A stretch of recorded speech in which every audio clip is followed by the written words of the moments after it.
Venice, a city of merchants, was renowned for its decadence and extravagance. Courtesans, carnivals, and 6 excommunications from the church. This love of luxury actively fueled the economy, and nothing spurs the pursuit of opulence like indulgence. Even nobles in this merchant city were traders, and the doge, mayor, and ruler demonstratively wore golden armor. Venetians adored wealth and eagerly competed in displays of grandeur. For a long time, Venice was famous not for its canals or Murano glass, but for courtesans of every kind. Venetians even published detailed catalogues listing courtesans' names, addresses, perks, and rates.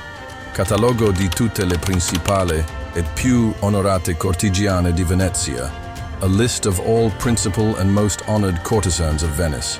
These catalogues were both advertising guides and top celebrity lists. The term courtesan has Italian origins and soon entered various European languages. Initially, it meant a lady of the court and was related to the word courteous. However, in Europe, a courtesan specifically referred to a prostitute from a certain social class. In Venice, even prostitutes were so wealthy that special distinctions were necessary. Thus, the category of honest courtesans, courtigiane honnête, emerged. These were women with excellent manners, education, and refinement, suitable company for sophisticated and high-ranking men. Most honest courtesans were in relationships with one man who provided full financial support, flaunted them at social gatherings, and engaged with them in discussions about literature or art. These men often took responsibility for the children born from such relationships, effectively becoming unofficial husbands. Lavish spending on courtesans was a point of pride for Venetian men, and many were ruined in their pursuit of grandeur. Inspired by Turkish harems, the wealthiest Venetians kept multiple courtesans, often housed separately. Another category, candlelight courtesans, courtigiane da lume, offered their services only while the candle burned.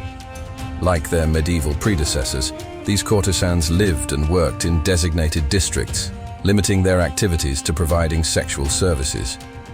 Women in this profession also had less flattering titles, such as meretrici or even puttani. The lines between these terms were blurred and often reflected the speaker's attitude, rather than the courtesan's rank. Interestingly, documents indicate that Venetian courtesans included all unmarried women involved with one or more men, as well as married women living separately from their husbands and engaging in extramarital affairs. A quarter to a third of Venetian courtesans were young men dressed as women, leading to a fashion trend of plunging necklines designed to reveal whether someone was a woman or a disguised youth. Venetian courtesans became trendsetters, rebelling against restrictions by dressing as extravagantly as possible. They favored high-heeled shoes known as chopines, which were over 50 centimeters tall. Honest courtesans dressed no differently from noble women, making it difficult to distinguish them. To address this, a 1546 law required courtesans to wear identifying signs, such as yellow veils or ribbons, which were later replaced by berets in 1562. Venice, as a bustling port city, was filled with men seeking pleasure: locals, merchants, diplomats, and sailors. In the late 15th century, authorities stopped forcing courtesans into specific districts and allowed them to roam freely, effectively turning the city into a massive brothel. Unlike their European counterparts, Venetian courtesans enjoyed better protection. Authorities valued the revenue they generated, and women could call the guards to protect themselves from unruly clients. Knowing their economic contributions made them indispensable, courtesans were reliable taxpayers, and their earnings funded warships against the Turks. One of the most notable Venetian courtesans was Veronica Franco, the daughter of a courtesan and a Venetian official. At 16, her portrait was painted by the great Tintoretto, a friend of her mother.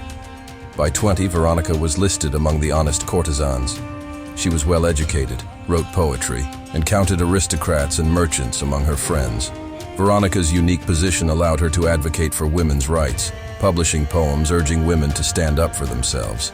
She also expressed satisfaction with carnal pleasures, a scandalous view for a 16th century woman. While stories of courtesans often idealize their lives, They omit harsh realities like syphilis or violent crimes committed against them. Disgruntled clients could disfigure women with cuts or subject them to gang assaults known as 31, reflecting the number of attackers. The Renaissance was a contradictory era for Venetian courtesans. On one hand, they had opportunities to participate in intellectual life and pursue careers as writers or intellectuals, which was unprecedented for women. On the other hand, their status often served as a shield against the perils of being a common prostitute, providing them with access to powerful patrons and a semblance of security.